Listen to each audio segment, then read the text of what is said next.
We have risen from the ashes to school the masses. Hello, everyone. Welcome to another edition of the Scholars of Wrestling Show, episode 434. I'm your man behind the microphone, Scholar Jeff. Joining us this week, the Undisputed Scholars themselves, kicking us off with the OG Undisputed Scholar. He is Scholar Tarek. Scholar Tarek, how's life treating you, sir? Life is treating me well, fool. I went to click out that message that popped up whenever we start recording. And next thing you know, the screen just goes black. I'm like, oh God, what just happened? You broke it. I broke my computer. But no, it was just me minimizing it to the setting screen. But we're good now. I'm here for the biggest party of the weekend, biggest party of the summer, Summerslam 2023. Yay. Let's go.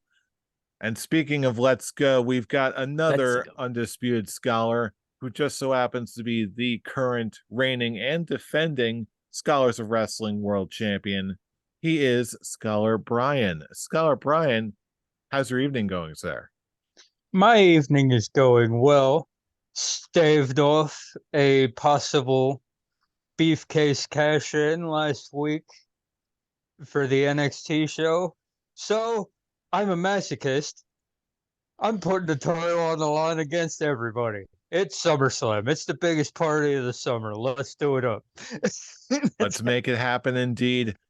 And with very little to do at this point, you've read the title of the episode. You've heard the introductions from the scholars. So let's dive right into it. This is Scholars of Wrestling's predictions for SummerSlam 2023. Starting off with a big one, an unusual one. We've got the Slim Jim Battle Royal, which WWE apparently seems to be making quite a big to-do about since the last time they had a sponsorship with Slim Jim. But yeah, we're only getting some of the names in this match, but we're probably going to be hearing some more names announced for this match, excuse me. But I think it's fair to say, and in the eyes of many of us, only one name in particular is really coming to mind here. But to really kick us off in earnest, Brian, as the defending champion, do you want first pick or will you defer? I will take first pick because let's face it. All right. Unless they're trying to start a storyline that takes him out of the match, which I would not recommend. There's no reason that LA Knight doesn't win this. Look, do I think this needs to be on the main show? No, I don't. I think you could have put other stuff on here, and based on the discourse on the internet this week, this should have been at least Becky Lynch versus Trish Stratus' spot on the card. But if you're gonna do it, if you're gonna put this on the main card, you got to start the push. You said you were gonna do it after SummerSlam. You got to do it at SummerSlam. You got to start the push of LA Knight here. LA Knight goes over, probably taking Sheamus out last. Because they've been building that story up. So have it end the match. Yeah, for this one's about as obvious as it gets. People have been clamoring for some LA Knight, just having him do something of some notable significance.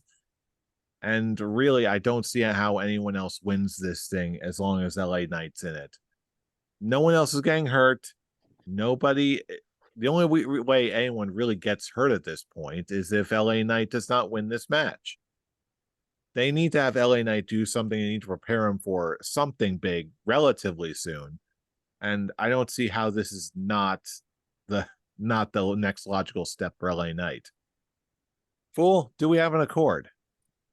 We do have an accord because there's going to be some big stakes put into this battle royal, this Slim Jim battle royal. The winner gets to fill in the shoes of the great Macho Man Randy Savage as the new spokesperson for Slim Jim. And no other person deserves that title much more than the megastar when you got everybody chanting L.A. Knight. Yeah. Yeah. Now, to clarify. No, it's not really for Scholar. It's not really for the to be the spokesperson. I just did that for fun. I was going to say that sounds like it makes way too much sense. And given the history that Slim Jim has with like the wrestling world, I can see that being a legitimate prize. And I mean, because when it was Randy Savage doing it, it was snap it to a Slim Jim. Yeah, Ooh, that's all I was think. That's all that was running through my head when Jeff was doing the intro to this match, going Slim Jim, and I'm just going snap it to a Slim Jim. Oh yeah. Yeah, so it's just it makes too much sense because it's like his catchphrase is yeah. So it makes too much sense to put him. It would be fun getting a new series of commercials starring LA Knight, and just you start, and then everything explode like it was in the Randy Savage commercials. Now I'm just feeling nostalgia for it, just because I love those commercials so much. Yeah, now I'm gonna go on YouTube after the show and just watch Randy Savage Slim Jim commercials and watch things explode with the power of the 90s. Yes, watch things explode with the power of the Macho Man Randy Savage bite. Art thou bored? Snap into a Slim Jim. Eat me. We could go down this rabbit hole all night if we need to, but thankfully, let's try and stay on task with the rest. Oh yeah, we'll stay on task. But seriously though, you can just see LA Knight fill in that role if they want to do Slim Jim commercials again. Are you saying, if you're asking me if I can see him in that role, the answer is yeah. But yeah, LA Knight for the win.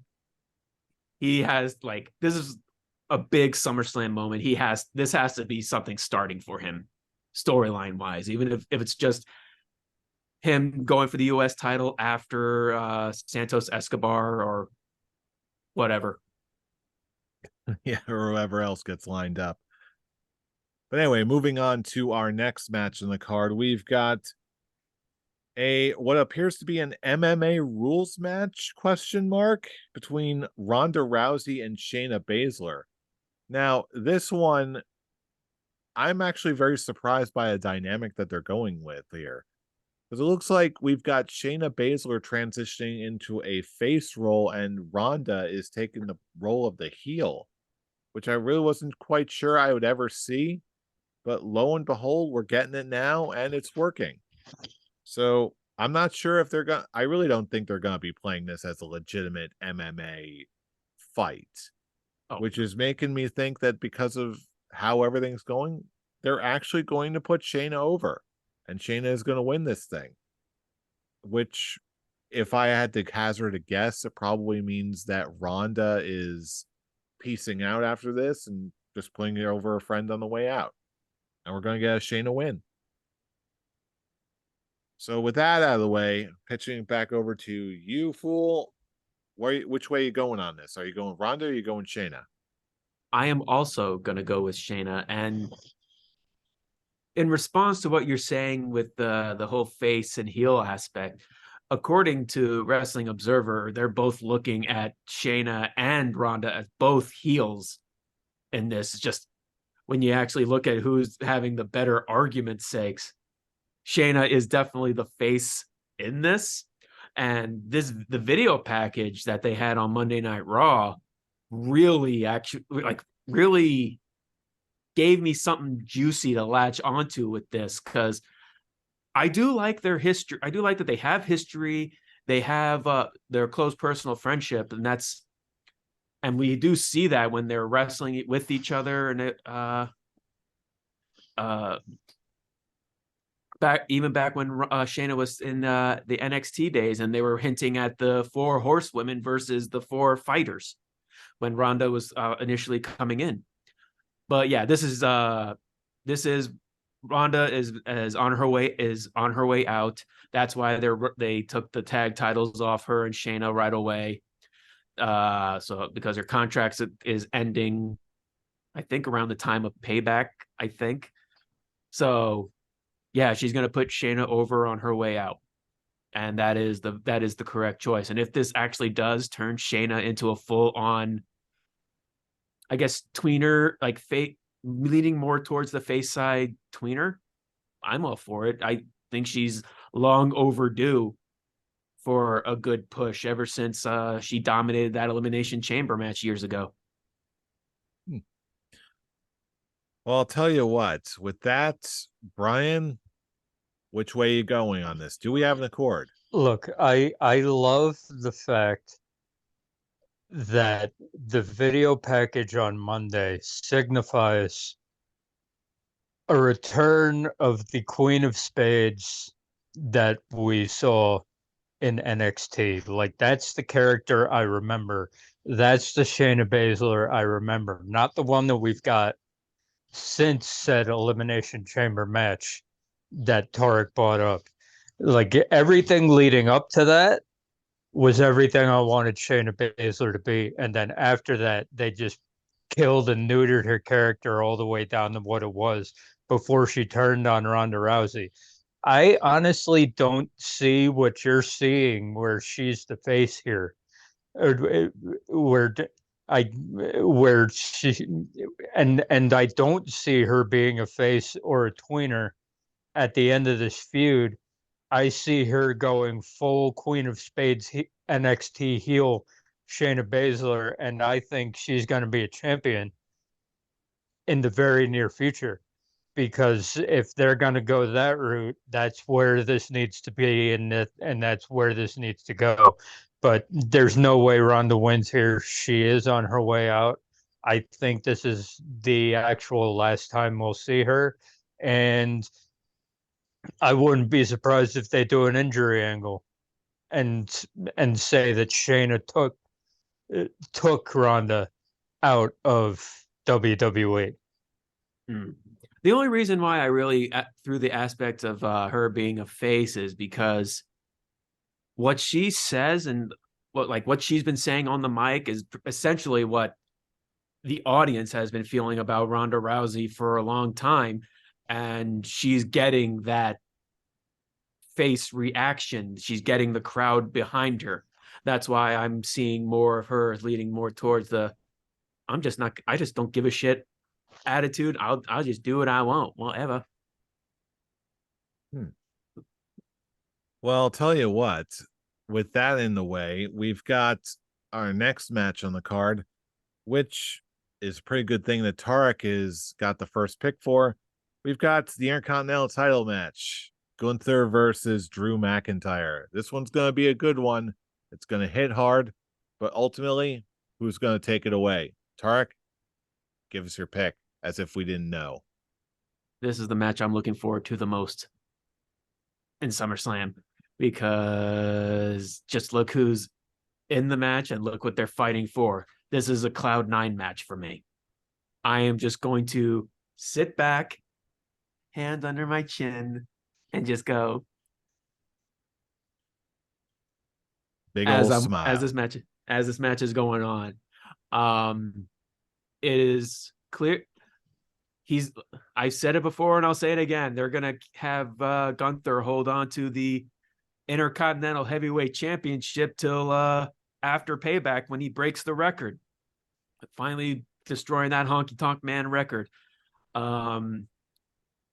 It's actually really funny because there's a lot of word going on, and I'm kind of jumping on that bandwagon to see Chad Gable actually be the one to dethrone Gunther for the Intercontinental Championship, just from what they had on this past Monday, which is, I think, hands down my favorite segment of the week so far, with the Beat the Clock challenge and actually having a match afterwards.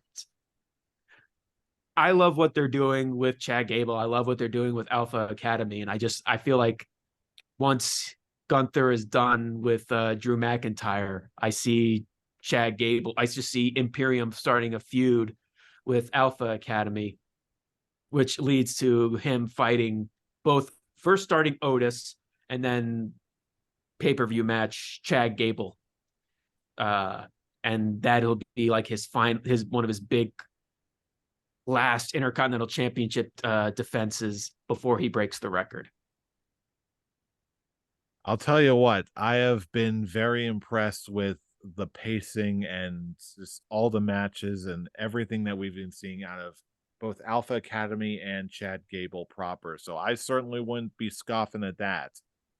But for the time being, I think it's pretty obvious. We got to have Gunther go over here if he's going to end up toppling the Honky Tonk Man's record, which he pretty much has to at this point. Yeah, coming up to a month away. If there wasn't a record hanging in the balance here, I'd be more willing to think about other options. But at this point, it's like you can't have Gunther lose here. If you didn't give it to Sheamus back when they were fighting, you can't give it to Drew here. You got to let it run its course. You got to let Gunther take the record at this point if you're gonna do it. And I love Drew. Oh, I love Drew too. But this is why it's a Cloud 9 match for me. Yeah, I love Drew, but it's not your time, fella. That's it. Gunther for the win to retain. Speaking of fellas, that moves us over to our next match with the fellas. We've got Ricochet versus Logan Paul. And Brian, it's your pick up next. Who are you going with here? Look, Logan Paul needs to win a singles match that isn't against The Miz. Okay, he's lost to Roman Reigns. He's lost to Seth Rollins. He lost the tag match that he was in with The Miz. So he's got to get a win here. And I think that's why they gave him Ricochet, because it's going to be a great match. They're all going to get their crazy aerial moves in. But in the end, Logan Paul needs a victory. And I know it's weird to say that off of a celebrity, but if you're going to keep bringing him in, I need to believe that he belongs there. So, and not just based off of match quality. He needs some wins. So he's got to beat Ricochet here. Yeah, this is the writing's on the wall here, unfortunately. I'm going to have to also go with Logan Paul, as much as it pains me. There's a part of me that really wanted Ricochet to get this win because he deserves a little something too. But that being said, I do hope that putting over Logan Paul will almost sort of give him the Damian Priest push, where he proves himself as a commodity to make the celebrity guests look like $1 million. So hopefully this will lean on to something more tangible in the future. But apparently he's also dating Samantha Irvin, the ring announcer, right now. So engaged. I'd say they're engaged. Yeah. Boom. So yeah, he's already getting something good out of this whole deal either way. So whether he's just laughing in the bank or the main event, whatever, just our boy Ricochet's doing okay. Give it to Logan Paul. But the real question here is, Tarek, do we have an accord? We do have an accord, because pretty much what I'm repeating what Brian said. He's only had a win against The Miz. He needs more than that. Go on. And yeah, I hear you. It's really like, as we were talking about this, I'm looking at the Raw roster.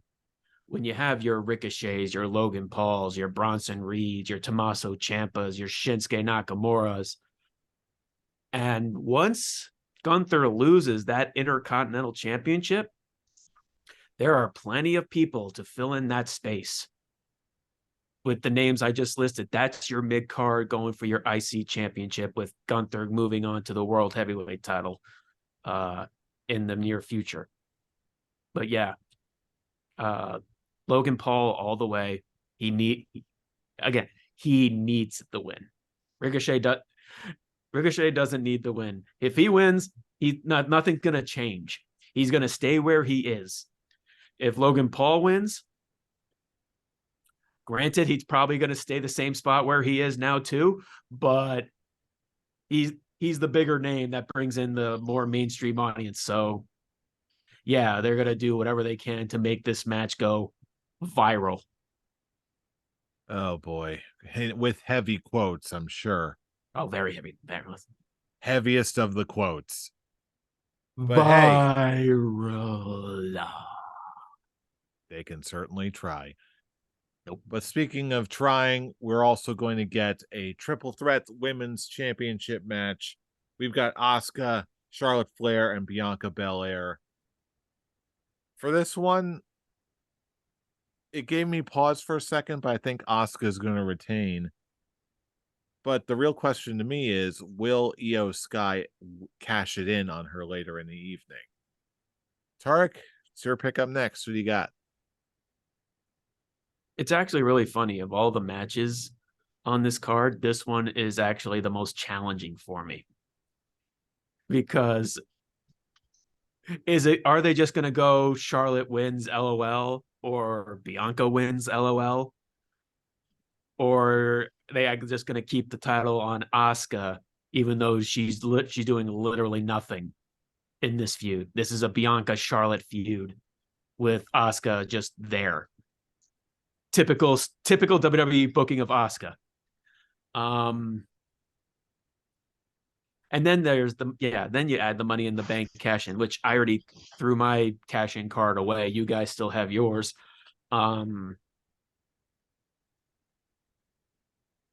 Now, I'm thinking it over now. Just to clarify, what is the rule for the cash-in card? You get one. You get one go, and if you put it as them as a cash-in, if there's a cash-in, you get an extra point. It doesn't have to be it doesn't have to be successful. It just has to be a cash-in. Hell, you can honestly, if you get a cash-in and 2 cash-ins happen, you get 2 points.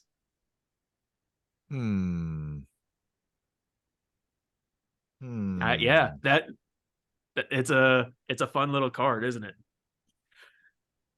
Yeah, it's just like, are you willing to? Have I ever played the cash-in card? No, what? I'm the only person who's ever played the cash-in cards, because most of the time they cash in either on a Raw or when it comes to the women's thing that night. The last time before this that I did it was the Big E cash-in. You know what? YOLO, I'm going to do the cash-in card. I'm going to throw the cash-in. I'm going to throw the cash-in card because I have a strong feeling that there's going to be at least one cash-in tonight. And let's face it, this is the only way I'm going to break any of these ties between all the beef cases and defending champion privileges. So you know what? I'm going to put a little star on my run sheet next to my name so I'll know that there's a cash-in. You could possibly get 2. It could work in your favor. I am going to nothing for you. I am going to gamble in Detroit. I'm going to roll that dice. I'm going to say, okay, cash in, extra points per cash in. Let it rock, baby. Mm-hmm. But when it comes to the prediction, I'm still, Jesus.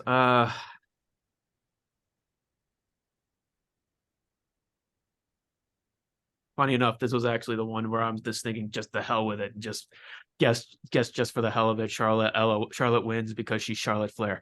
Is that an official prediction? It's like they could just have Charlotte win the title and then just have a cash in, just so it's like, oh, she got another title reign under her belt to get to 16. Is that an official cash in, Tarek? Is that an official prediction?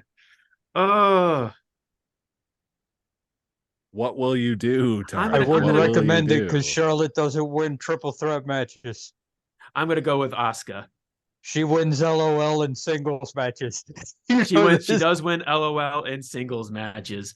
But yeah, I'm going to predict Asuka just basically because the main focus has been on Charlotte and Bianca going against each other. I can see Asuka being that little like devious snake move and just steal a win.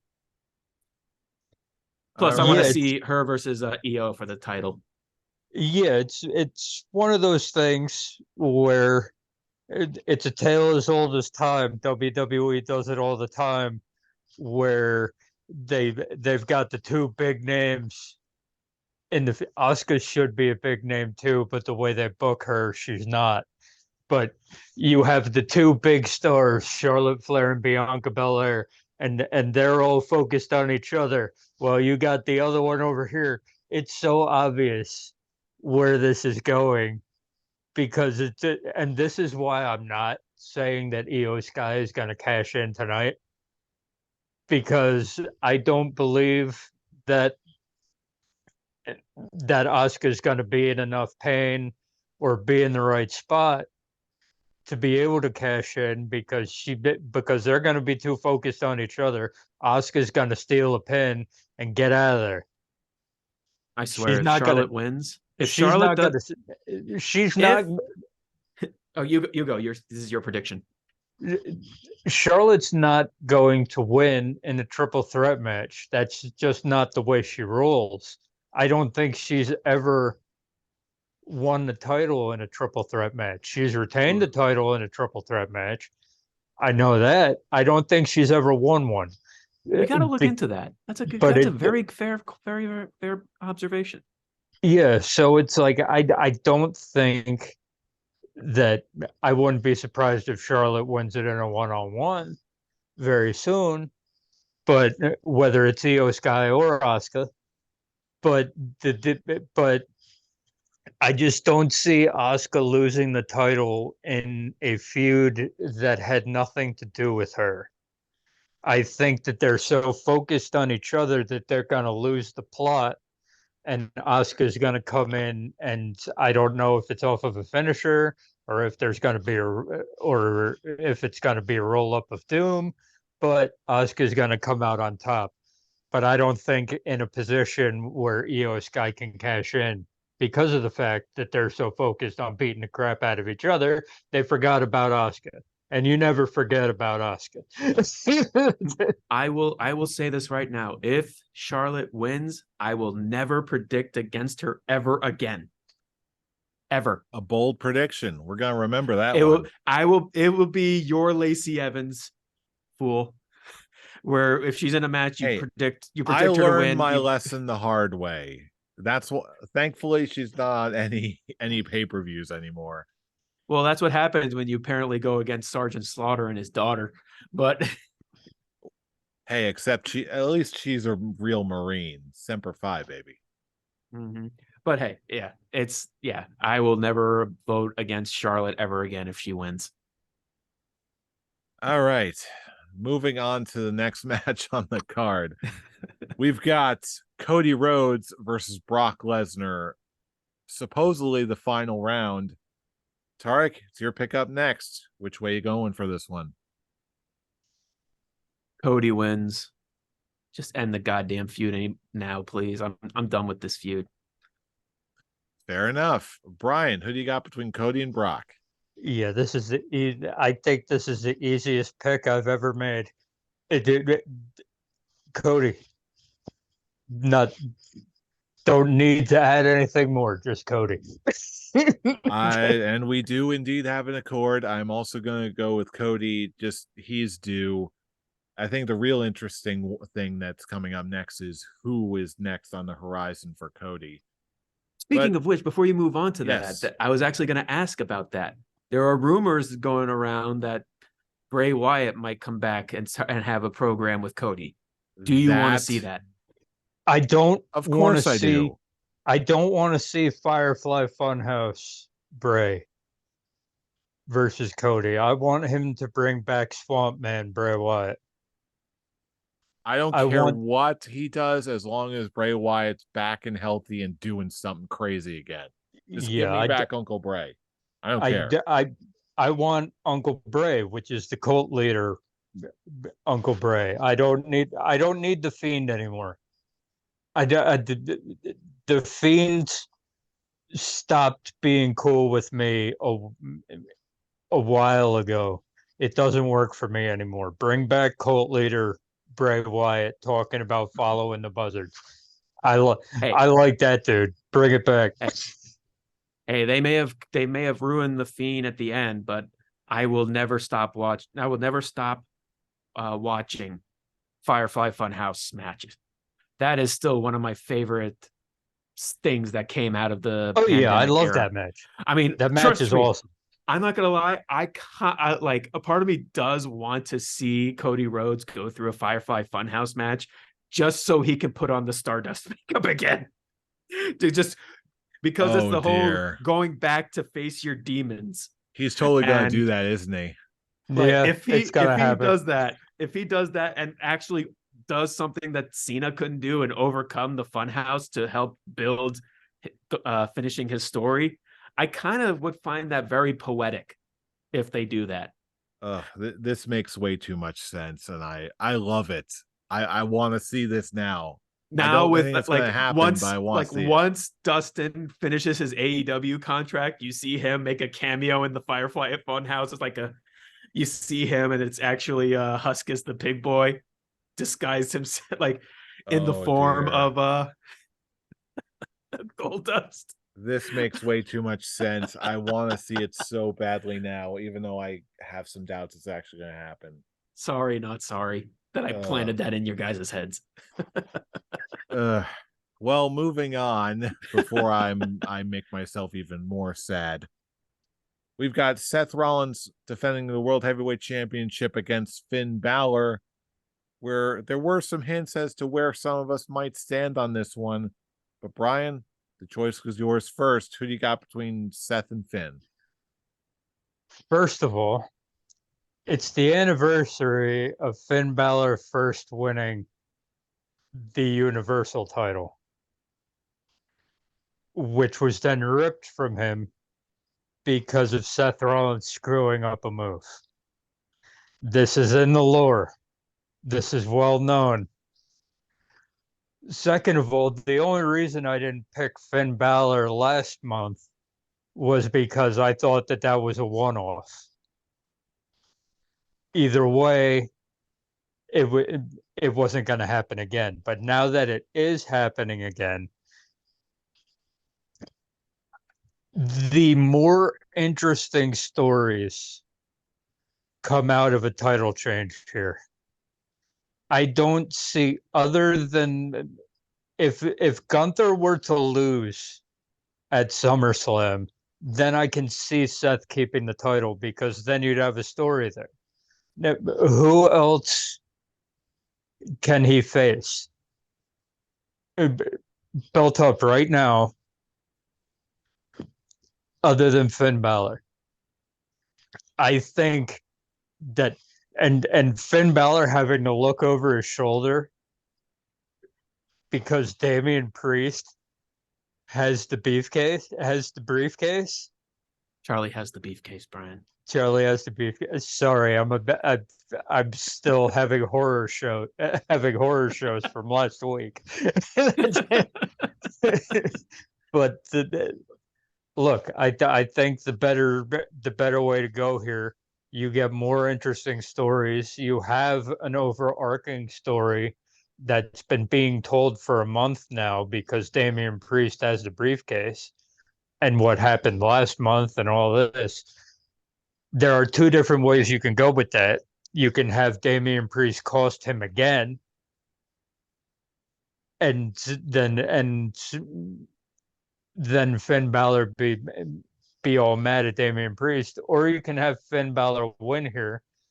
Either have Damian Priest cash in on him at SummerSlam, or do a story where Finn Balor's looking over his shoulder all the time because homeboy to the back of him has a briefcase that he can just smash him in the back of the head whenever he wants and take the title away from him. I'm going Finn Balor here.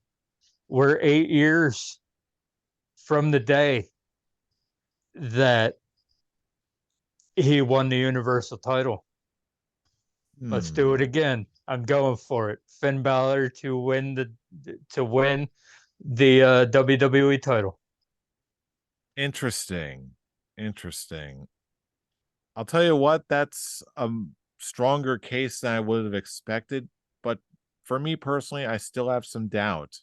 I think that Seth is going to take it just barely. He's going to be exhausted. And then that's when we see the Damian Priest cash in, thus doing a bit of almost like a Judgment Day Civil War. So either way, I'm going to go with Seth to win here. Tarek, which way you going? We're at an impasse. I knew it. I had a feeling. I knew it was going to be this match that you and I, Brian, are going to have the same prediction. And when you know it, yep, you took You're the going words Finn? right out of my mouth. I am going to go with Finn Balor winning the World Heavyweight Championship because, as Brian said, they have never ever had a situation where you had a stable where there's the champion and the Money in the Bank holder in the same group. They've never done anything like that before. There's so much more intrigue in that story alone than and they could do anything else with Seth Rollins. To be perfectly honest, I'm kind of bored with Seth Rollins as world heavyweight champion. He was a good inaugural world champion, but I think the title is hurting him more than actually helping him, at least now at this point. And it's also, they want the Judgment Day to be the next main storyline that's bloodline level. Now, with the bloodline story coming to an end, they want Judgment Day to fill in that spot as the big overarching story for WWE. And they're doing a fantastic job with it. Judgment Day are on such a good momentum with Damian Priest winning the briefcase, Rhea Ripley getting her world title, like holding on to her winning her title at WrestleMania and having it changed to the world title. And now you have Dominic as the North American Championship, or as the North American champion, excuse me. You got to keep that momentum going. I feel like it's just much more intriguing to have Judgment Day hold on to the World Heavyweight Championship and Finn Balor finally putting an end to that story with him and Seth Rollins. At least with that aspect of him winning the title and the possibilities of what Damian Priest can bring down the line. Interesting. Very interesting. I can honestly say I hey, was Brian, expecting that. Typical. We're against everyone else. Of course we are. But you know what? Somehow always come out on top. So I was honestly expecting the difference in opinion to come from the Ronda Rousey Shayna Baszler match, or maybe the Ricochet versus Logan Paul thing. But hey, if it goes the way you say it does, I'm not going to complain too hard. But now we come to our main event. We've got Roman Reigns versus Jey Uso in tribal combat. I'll tell you what, as interested as I am in seeing the outcome of this match and how we get here, in my mind, I don't think the result is in any doubt. I'm going to have to go with Roman to win. If this is going to keep on going to some capacity to next year's WrestleMania in Philly, Roman's got to remain the champ. So I'm going with Roman. Tarek, your final pick of the evening. Which way you going? I would be more inclined to choose Jey if they didn't have him already have his win by pinning Roman at Money in the Bank. Was it Money in the Bank? Yes. Yes, it was Money in the Bank. So, yes. I was like, was it Money in the Bank or shit, what was it in Puerto Rico? Backlash. Thank you. No, that was when he super kicked the shit out of him. So that was good. Yeah, that's right. God, there's been so much good wrestling this year so far. I love it. Yeah. Just really thinking about it, like all these shows are just been banger after banger after banger after banger. Damn it, Sheamus, Legitimately, for making that actually a popular saying. I don't think that there's been a bad pay-per-view No. from any promotion this year. Like everything has gone perfect as they wanted it to.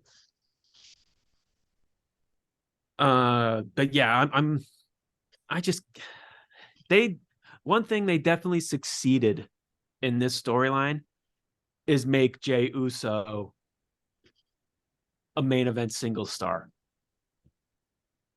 And I just don't see him. I just don't see him winning. Will he be champion one day? I'd say so. I think he's actually coming to that point where he's getting to that level, but it's just not yet. They're saving Roman's title loss for WrestleMania. And with that, Brian, final pick of the evening. Do we have an accord? Yeah, it's look, it's like I love what they're doing with Jey Uso. I love the fact that they're building up this entire storyline has built up people that you would never think to be main event superstars. You never thought that they would be at the level they are because of the way they had been booked by WWE in the past. And now they're at a point where I can believably think that, hey, Jay could win this. But he's already got a clean pin on him, man. And if you're going up against Roman these days, you don't get two. So you get one and you like it. And Jay's already got his one. So yeah, this is more a matter of how you get there.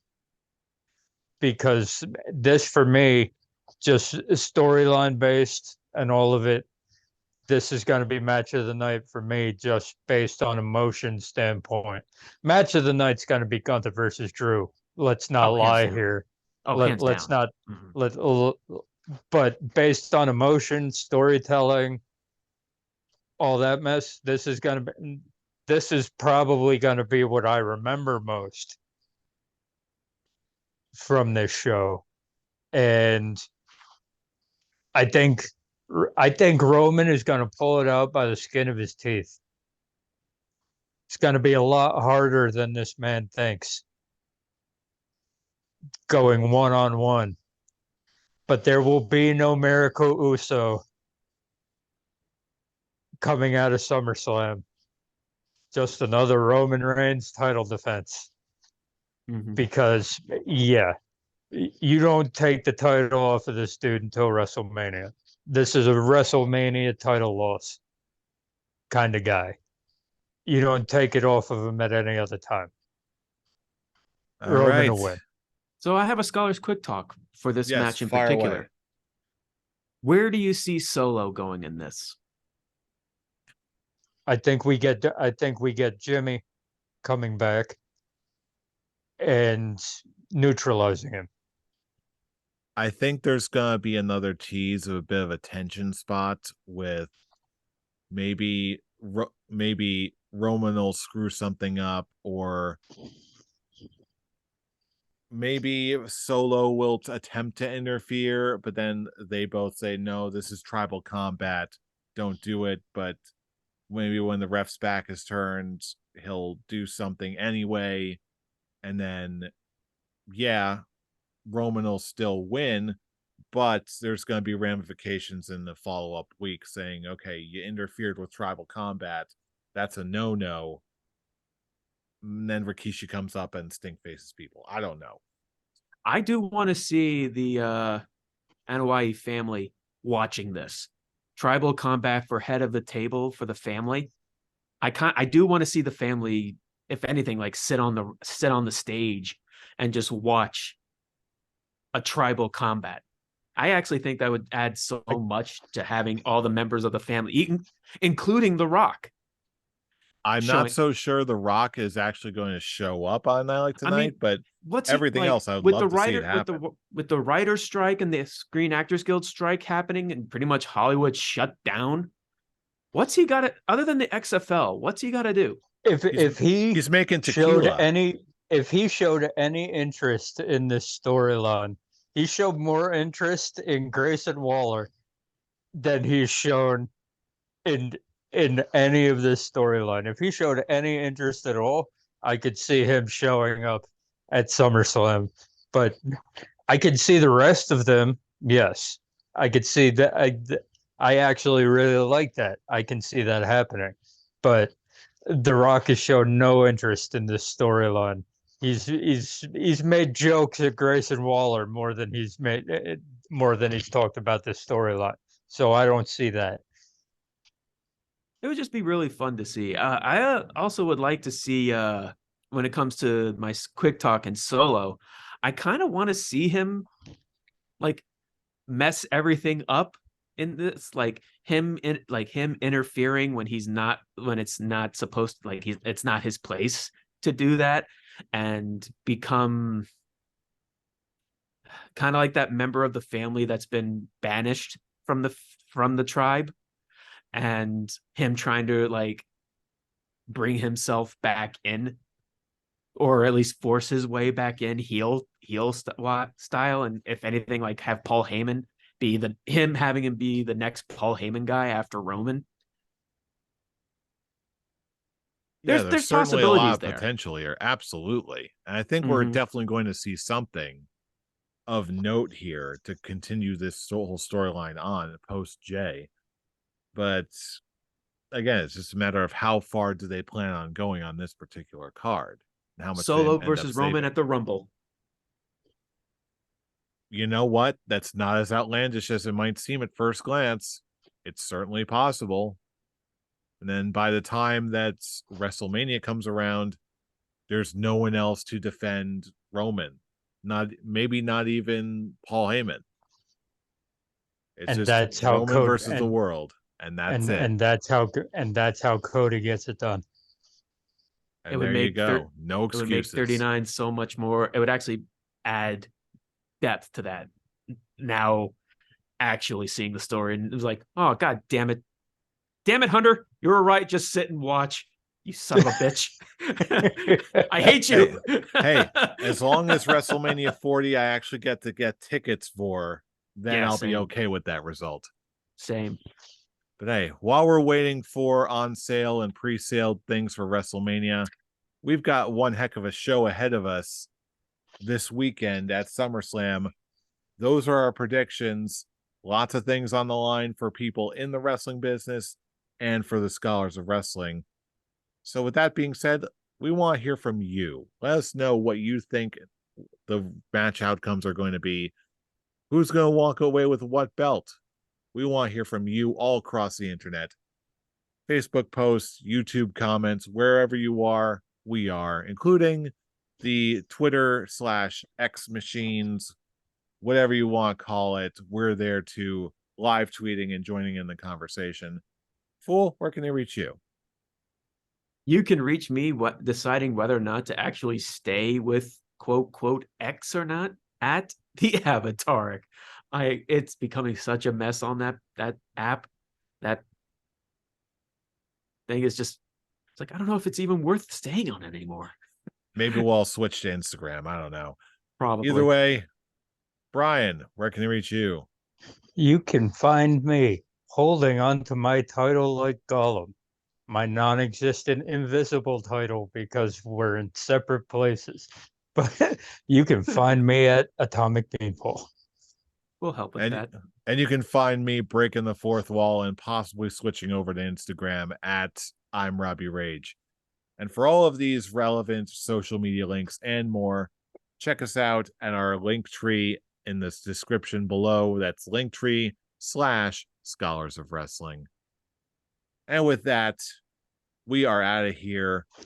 But we're going to be back and live tweeting this weekend and back next week, because you know who we are. We are the Scholars of Wrestling, and you have just been schooled. You're welcome. You're welcome. See you all for a little bit of Summerfest.